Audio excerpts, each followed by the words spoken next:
नमस्कार. आरो स्टोरी मराठीमध्ये आपल्या सर्वांचे स्वागत आहे. आज आपण ऐकणार आहोत एक हृदयस्पर्शी कथा, वर्तुळ. निशा तशी दिसायला कोरीपान, भुरे डोळे, काळे केस, सडपातळ अशी, नेहमी हसत असणारी, बिनधास्त मुलगी होती. तिचे वडील एका सॉफ्टवेअर कंपनीमध्ये मॅनेजर होते. तशी निशा लाडाची. तिच्या वडिलांनी तिला कशाची कमी पडू दिली नाही. पण एवढं असूनही तिला जरासुद्धा गर्व नव्हता. प्रेमाने सर्वांशी वागणारी होती निशा. निशाचं नुकतंच MBA झालं होतं. ती मोठ्या कंपनीमध्ये जॉब करायच्या विचारात असतानाच घरच्यांनी तिच्या लग्नाची पाहणी सुरू केली. पण तिला लग्न करायचं नव्हतं. आता घरच्यांपुढे काय बोलणार म्हणून तिने ते सांगितलं नाही आणि लग्नाला होकार दिला.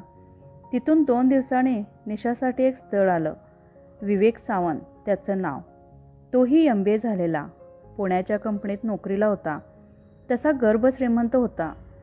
वाडवडिलांची जमीन, गावात वाडा.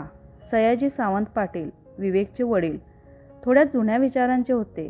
गावाची पाटीलकी करत असत आणि तशी गावात त्यांची खूप इज्जत होती. लोक त्यांना खूप मानायचे आणि पाटलांचा मुलगा म्हटलं की कोण नकार देणार. म्हणून निशाच्या वडिलांनी म्हणजे नारायण साठे याने लगेच पाहणीचा कार्यक्रम ठेवला. विवेक पण सुट्ट्या काढून आला होता. पाहणीचा तो दिवस. पाहुणे आले. आगत स्वागत झालं. कांदे पोहे झाले आणि निशाला बोलवण्यात आलं. गुलाबी साडीत, डोक्यावर पदर घेत, खाली मान, नजर झुकून ती बैठकीत आली आणि खुर्चीवर बसली. पहिले बसायला पाठ ठेवत असत, पण आता खुर्चीची प्रथा आली आणि आता तिला काही प्रश्न विचारण्यात आले. तुझं नाव काय, शिक्षण काय, हे असे प्रश्न. त्याची तिने उत्तम प्रकारे उत्तरे दिली आणि सयाजीराव म्हणाले, तुम्हाला विवेकला प्रश्न विचारायचे असतील तर विचारा. त्यावर निशाच्या वडिलांनी पण विवेकला प्रश्न विचारले आणि झालं. सगळ्यांना मुलगी आणि मुलगा पसंत आला. विवेकनेही होकार दिला. निशाचे तर तिचे बाबा म्हणेल तोच तिचा होकार होता. तसं सयाजी पाटलांचं नाव होतं तर जास्त काही पाहायची गरज नव्हती. म्हणून लगेच साखरपुड्याची तारीख पक्की झाली आणि येत्या रविवारीच दोघांचा साखरपुडा उरकला आणि 1 महिन्यानंतर लग्नाची तारीख पण ठरवली. घरात लगीनघाई सुरू झाली आणि बघता बघता लग्नाचा दिवस आला. सनईच्या सुरात मंगलाष्टकं म्हणत दोघांच्या डोक्यावर अक्षता पडल्या. 7 जन्माची वचने घेत शुभविवाह पार पडला आणि नारायणराव म्हणजे निशाच्या वडिलांची जबाबदारी पार पडली. त्यांनी हसत हसत सुखाच्या अश्रूने आशीर्वाद देत तिची पाठवणी केली. लग्नाचे सगळे विधी पार पडले. सगळे पाहुणे निघून गेले. निशाचा सुखी संसार सुरू झाला. निशाला सगळंच येत होतं. ती उत्तम स्वयंपाक करत होती. ती खुश होती. तिला इतकं चांगलं सासर मिळालं होतं. विवेक स्वभावाने खूप चांगला, आजच्या पिढीच्या विचारांचा. पण त्याच्या वडिलांसमोर त्याचं काहीच चालत नव्हतं. म्हणजे घरात सयाजीराव म्हणजे विवेकचे वडील जे म्हणेल तीच पूर्व दिशा असं होतं. विवेकची आईसुद्धा त्यांच्यासमोर काही बोलत नव्हती. पण ती निशाचा खूप लाड करत होती. शेवटी एकुलती एक सून होती. काही दिवस असे आनंदात गेले. पण खरं वादळ तर निशाच्या आयुष्यात आत्ता येणार होतं. निशाला त्याचा जराही पत्ता नव्हता. विवेकच्या सुट्ट्या संपत आल्या होत्या. त्याला आता पुण्याला जायचं होतं. निशाला वाटलं आता आपणही विवेकसोबत पुण्याला जावं, तिथेच राहावं, जमलं तर जॉब पण करावा असं तिच्या मनात चाललं होतं. ते तिने विवेककडे सांगितलं. विवेक म्हणाला, अगं वेडाबाई, यात विचारण्यासारखं काय? आता मी जिथे तिथे तू. चल आपली बॅग भरायला घे, उद्या आपल्याला निघावं लागेल. असं बोलून तो बाबांना म्हणजे सयाजीरावांना विचारायला गेला की निशाला पण तो सोबत घेऊन जाणार म्हणून. पण पुढे ज्याची भीती होती तेच झालं आणि विचारून तो परत आला. थोडा विचारात होता. निशाला कसं सांगावं त्याला कळत नव्हतं. पण त्याला तिला सगळं सांगावं लागणारच होतं. शेवटी त्याने तिला सांगितलं की निशा, हे बघ, मला तुला सोबत न्यायचं आहे. पण आईबाबा म्हणतात की नवी नवरी आहे, काही दिवस राहू दे की गावात, नंतर घेऊन जा. शेवटी पाटलांची सून आहे. गावातल्या आयाबाया येतील तिला बघायला. काही पाहुणे मंडळी पण येतील, तर राहू दे इकडे म्हणून. निशा तशी समजूतदार होती. सासू सासरे म्हणतायत तर तिने समजून घेतलं आणि हसत हसत म्हणाली, काही हरकत नाही, तुम्ही जा. चेहऱ्यावर जरी हसू होतं पण मन मात्र नाराज झालंच. पण काय करणार, आता लग्न झालं होतं तर कोणतीही गोष्ट तिला समजून घ्यावी लागणारच होती. आणि तसंही लग्न झालं की बाईचं आयुष्य बदलतं हे मात्र खरं आहे. लग्नानंतर जगण्याची, मुक्त विहारण्याची सगळी मर्यादा संपते. 4 भिंतींच्या चौकोनात तिचं विश्व तयार होतं. एवढं असूनही तिने बॅगमधले तिचे कपडे, तिचं सामान बाजूला काढून विवेकची बॅग भरली. हव्या नको त्या गोष्टी, त्याचं सामान तिने त्याला विचारून बरोबर पॅक केलं. आणि तेवढ्यात आवाज आला, निशा इकडे ये. सासूबाईंची हाक ऐकू येताच ती तशीच धावत गेली. अगं किती वेळ खोलीतच राहशील, किती कामे पडलेत, ती कोण करणार? अगं विवेक जाणार आहे, त्याच्यासाठी काहीतरी बनवून ठेव. हे काय, डोक्यावरचा पदर कुठे गेला? तू सासू सासऱ्यांसमोर उभी आहेस आणि तू आता साठेंची मुलगी नाही, पाटलांची सून आहेस आणि हे प्रत्येक वेळी तुला सांगावंच लागणार का? हे ऐकताच निशा जरा घाबरली आणि तिने लगेच डोक्यावर पदर घेतला आणि नजर झुकून उभी झाली. ते तिच्या सासूला कळलं म्हणून त्याने तिला समजावत म्हटलं की असं समजू नको, मी तुला सासू म्हणून धाक दाखवते, तसं अजिबात नाही. पण सुनेने कसं वागायचं, काय करायचं, आपल्या काही रीती परंपरा आहेत, त्या तुला पाळाव्याच लागणार. हे सगळं निशा निमूटपणे ऐकत होती. शेवटी करणार तरी काय, नवी नवरी होती, ती काही बोलूही शकत नव्हती. तिने होकारार्थी मान हलवली आणि स्वयंपाकघरात निघून गेली. आता खऱ्या अर्थाने तिला सासरे आल्याचे जाणवत होते. पण ते विसरून तिने विवेकसाठी छान छान पदार्थ बनवले आणि पटापट स्वयंपाक पण केला. रात्री जेवायची वेळ झाली. सगळे जेवायला बसले. निशाने सगळ्यांसाठी ताटं वाढली. जेवणं झाली. सगळे झोपायला गेले. निशाचे जेवण झाले आणि ती पण सगळं आवरून झोपायला गेली. विवेक तिचीच वाट बघत होता. त्याला सकाळीच निघायचं होतं म्हणून 2 क्षण निशाशी बोलावं म्हणून तो जागा होता. विवेकला जागं बघून निशाने त्याला विचारलं, अहो तुम्हाला उद्या लवकर जायचं आहे ना, मग असे जागे का, झोपा. त्यावर तो तिचा हात हातात घेऊन म्हणाला, अगं हो हो, आधी बस तर, मला तुझ्याशी बोलायचं आहे म्हणून मी जागा आहे. उद्या मी जाणार, मग आपल्याला असा क्षण कुठे मिळणार. आणि त्यांच्या गप्पा सुरू झाल्या. गोष्टीत मगाशी झालेलं निशाने विवेकला सांगितलं. विवेकने तिला समजून घेतलं. पण शेवटी आईबाबांना काय म्हणणार म्हणून त्याने निशाला समजावलं की आईबाबा जुन्या रीती परंपरेला मानतात गं, मला पण पटत नाही, पण मी तरी काय करू, तसे ते छान आहेत, तू जास्त विचार करू नकोस. बरं चल झोप, आता मीही झोपतो. एवढं बोलून विवेक शांतपणे झोपला. विवेक निशाचा आधार होता. तो जीवापाड प्रेम करत होता. पण आईबाबांच्याही बंधनात तो होताच. पण निशाला कुठे झोप लागणार. तरी विचार करत करत कधी तिचा डोळा लागला तिलाही कळलं नाही. सकाळ झाली. निशा लवकरच उठली. आंघोळ करून सगळ्यांना चहा नाश्ता दिला. विवेक तयार होऊन आला. त्यानेही नाश्ता केला आणि निघायची तयारी केली. आईबाबांना नमस्कार करून काळजी घ्या आणि निशालाही काळजी घे म्हणत बॅग उचलली आणि निघाला.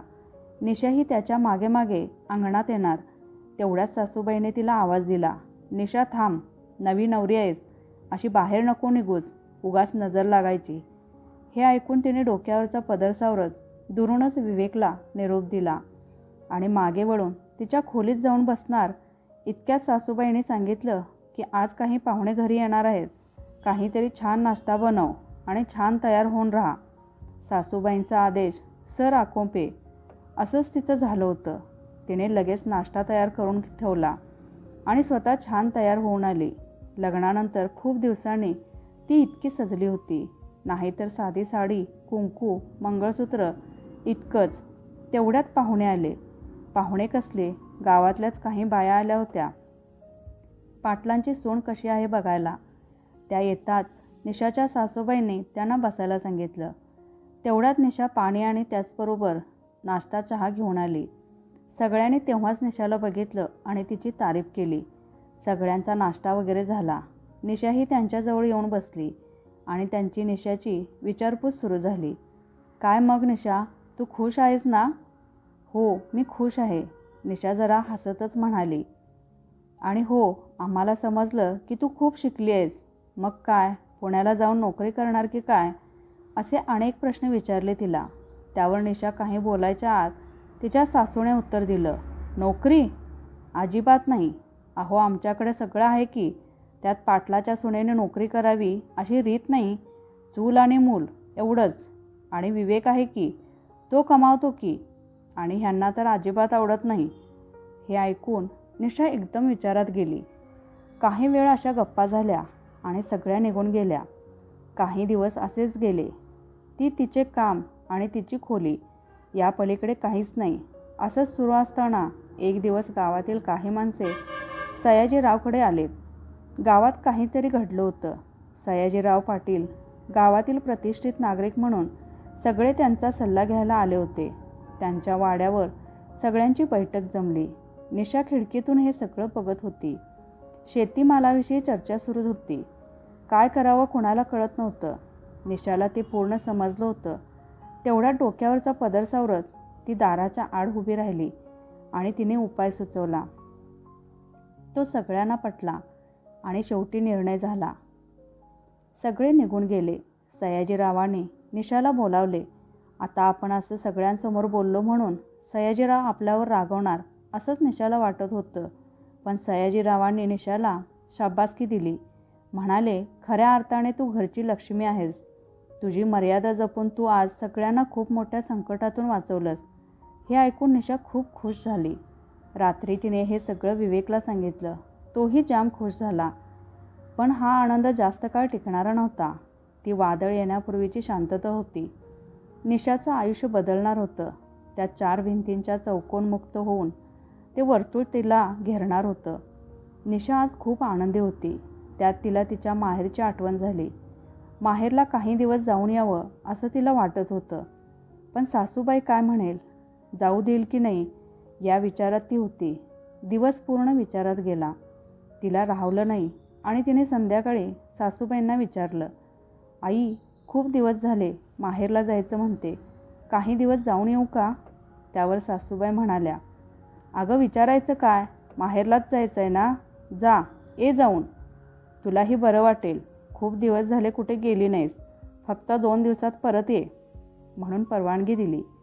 निशाने पटकन कामं आटोपली. स्वयंपाक जेवण झालं. आता तिला माहेरची ओढ लागली होती. कधी जाऊ असं झालं होतं तिला. तिने खोलीत जाऊन बॅग भरायला घेतली. बॅग भरून होताच लगेच तिने विवेकला कॉल केला आणि त्यांच्या गप्पा सुरू झाल्या. बघता बघता रात्रीचे 12 वाजले होते. सकाळी लवकर उठावं लागेल म्हणून तिने कॉल ठेवला आणि झोपी गेली. उशिरा झोपल्यामुळे सकाळी जरा उशिराच जाग आली. सकाळचे 7 वाजले होते. निशा तशीच ताडकन उठली. आंघोळ वगैरे करून स्वयंपाकघरात आली. तिने सगळ्यांसाठी चहा नाश्ता बनवला आणि पटकन स्वयंपाक पण करून घेतला आणि तशीच खोलीत जाऊन तयारी केली आणि काही वेळात बाहेर आली. दोघांच्या पाया पडली. पण ती एकटी एवढ्या दूर कशी जाईल? कोणी सोबत असावं असं सासूबाईला वाटत होतं. अगं, एकटी जाशील ना बरोबर? त्यावर निशा म्हणाली, आई हो, जाईन मी. आणि निशा निघाली तिच्या प्रवासाला. संध्याकाळचे 6 वाजले होते. बस आज जरा उशिराच पोचली होती आणि तिने घरी सांगितलं नव्हतं की ती येणार म्हणून, कारण तिला सरप्राईज द्यायचं होतं. बस पोचली तशीच निशा उतरली आणि ऑटो पकडून ती घरी आली आणि दाराची बेल वाजवली. आईने दार उघडले आणि निशाला असं दारात बघून ती खूप खुश झाली आणि म्हणाली, निशा, तू अशी अचानक? काही खबर काही नाही. ये आत ये.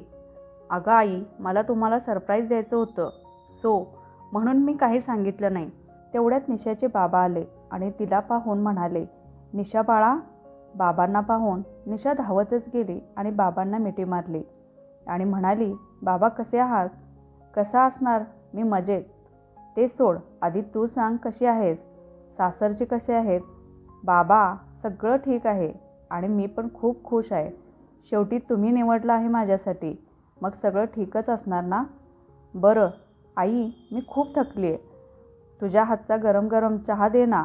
हो हो, तू आधी हातपाय धुवून घे, मी चहा करते, आई म्हणाली. निशा फ्रेश होऊन आली. तसाच तिचा फोन वाजला आणि ती घाबरली आणि तिने फोन उचलला. हॅलो बाबा, सयाजीरावांचा फोन होता. निशा पोचली का बरोबर? जरा घाबरतच ती म्हणाली, हो बाबा, आत्ताच पोचले. मी कॉल करणारच होते आणि तुमचा कॉल आला. बरं ठीक आहे. अगं काळजी वाटत होती म्हणून केला. माफ करा बाबा. अरे काही हरकत नाही. ठीक आहे. चल ठेवतो. काळजी घे. हो बाबा, तुम्ही पण काळजी घ्या. येते मी परवा परत, म्हणून फोन ठेवला. तेवढ्यात आईने गरम गरम चहा आणला.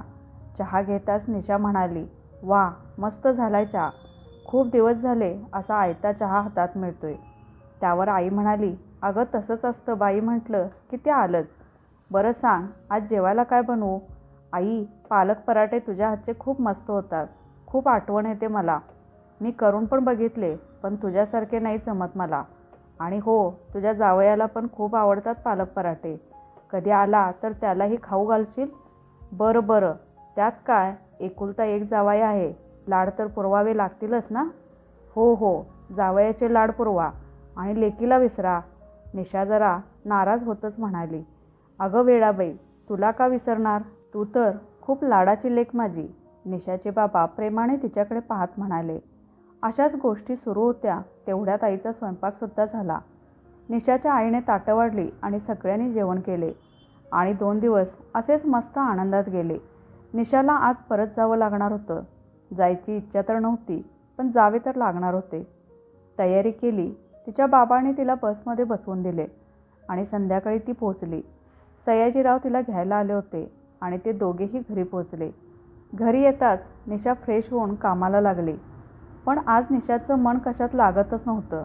तिला नुसती विवेकची आठवण येत होती. आज असं अचानक का होत होतं तिलाही कळत नव्हतं. स्वयंपाक होताच तिने विवेकला कॉल केला, पण त्याला कॉल लागत नव्हता. तिला आणखी काळजी वाटत होती. पण खूप प्रयत्नानंतर त्याला कॉल लागला, पण त्याने कॉल उचलला नाही. ती घाबरली आणि धावतच सासूबाईंकडे गेली आणि तिने सांगितलं की आज तिला घाबरल्यासारखं होतंय. विवेकची खूप आठवण येत आहे म्हणून. सासूबाईंनी तिला असं घाबरलेलं पाहून त्याही घाबरल्या, पण त्यांनी तिला सांभाळलं आणि समजावलं. तेवढ्यात सयाजीराव तिथे आले. त्यांनी निशाला बघितलं तर त्यांनीही तिला समजावलं की बाळा, तू थकली असशील. आजच प्रवास करून आलीस ना म्हणून. सासूबाई तिला खोलीत घेऊन गेल्या आणि तिला आराम करायला सांगितला, पण तिला काही झोप लागत नव्हती. तिने पुन्हा विवेकला कॉल लावला आणि तेव्हा त्याने कॉल उचलला आणि तिने पटकन कसा आहेस म्हणून विचारलं आणि कॉल का उचलत नाहीस? कुठे गेला होतास? किती घाबरले मी. का असा करतोस? ती जरा रडतच विवेकला बोलत होती. अगं मला बोलू तर दे. अरे ऑफिसचं काम होतं, मीटिंगमध्ये होतो आणि फोन स्विच ऑफ होता, सो नाही उचलू शकलो. आधी तू रडणं बंद कर. मी ठीक आहे. तेव्हा कुठे तिला बरं वाटलं. आज खूप थकलोय निशा, मी तुला नंतर कॉल करतो, म्हणून त्याने फोन ठेवला. रात्र अशीच आठवणीत गेली आणि सकाळी सासूबाईने एकदम आवाज दिला, निशा इकडे ये. हे बघ काय झालं, लवकर ये. निशा तशीच धावत गेली. बघते तर काय, सासूबाई रडत होत्या आणि सयाजीरावांना उठवत होत्या. पण सयाजीराव बेशुद्ध झाले होते. निशा त्यांच्याजवळ गेली. तिनेही सयाजीरावांना उठवण्याचा प्रयत्न केला, पण ते काहीच हालचाल करत नव्हते. निशा तशीच धावत आली आणि रूममध्ये जाऊन बाहेर काम करणाऱ्या गडी माणसांना आवाज दिला आणि त्यांना लगेच हॉस्पिटलमध्ये भरती केलं. हॉस्पिटलमध्ये आल्यावर निशाने विवेकला फोन लावला, पण तो आजसुद्धा फोन उचलत नव्हता. सासूबाई खूप घाबरल्या होत्या. तशी निशालाही काळजी वाटत होती, पण तिला सासूबाईंना सावरायचं होतं. त्यांना धीर द्यायचा होता. तिने फोन ठेवला आणि सासूबाईंकडे गेली. त्यांना धीर देत म्हणाली, आई काळजी करू नका, होईल सगळं ठीक. बाबा लवकर बरे होतील. तुम्ही रडू नका बरं. तेवढ्यात डॉक्टर बाहेर आले आणि निशाने त्यांना विचारलं तर डॉक्टर म्हणाले की त्यांच्या उजव्या साईडला हात आणि पायावरून अर्धांगवायू म्हणजेच पॅरालाइज गेला. ते बोलू शकतात, पण हात आणि पाय हलवू शकत नाहीत. हे ऐकताच दोघींनाही धक्का बसला, पण निशाने स्वतःला सावरलं आणि दोघी त्यांना भेटायला आत गेल्या. सयाजीराव हळूहळू बोलू शकत होते, पण सध्या तरी त्यांना डॉक्टरांनी बोलायला सांगितलं नव्हतं. दोघींनी त्यांना बघितलं आणि बाहेर आल्या. इकडे हॉस्पिटलमध्ये गावातल्या लोकांची गर्दी झाली होती. लोक सयाजीरावांना भेटायला येत होते. निशाने तिच्या बाबांना फोन लावला आणि सगळं सांगितलं. विवेक तिथे नव्हता. निशाला आधार व्हावा म्हणून निशाचे आई आणि बाबा लगेच निघाले. इकडे निशा विवेकला फोन लावत होती. पण त्याचा मोबाईल बंद येत होता. निशाला आणखी काळजी वाटत होती. रात्र होत आली होती. तेवढ्यात निशाचे आईबाबा तिथे पोहोचले. आईबाबांना बघताच निशा आईला बिलगली आणि रडू लागली. आईने तिला सावरलं आणि धीर देत त्या सासूबाईंकडे आल्या. त्यांनाही धीर देत, आम्ही आहोत, काळजी करू नका, सयाजीराव होतील बरे. आई, अगं सकाळपासून काही खाल्लं नाही त्यांनी, मी घरी जाऊन काहीतरी बनवून आणते. म्हणून निशा घरी गेली. असं अचानक काय झालं याच विचारात ती होती आणि विवेकलाही फोन लागत नव्हता. तिला आणखी काळजी वाटायला लागली. इकडे निशाचे बाबा सयाजीरावांना भेटायला आत गेले. सयाजीरावांची तब्येत तशी क्रिटिकल नव्हती. ते आता जरा थोडे स्पष्ट बोलत होते. निशाचे बाबा त्यांच्याजवळ येताच सयाजीरावांच्या डोळ्यातून पाणी येत होतं आणि ते काहीतरी सांगत होते.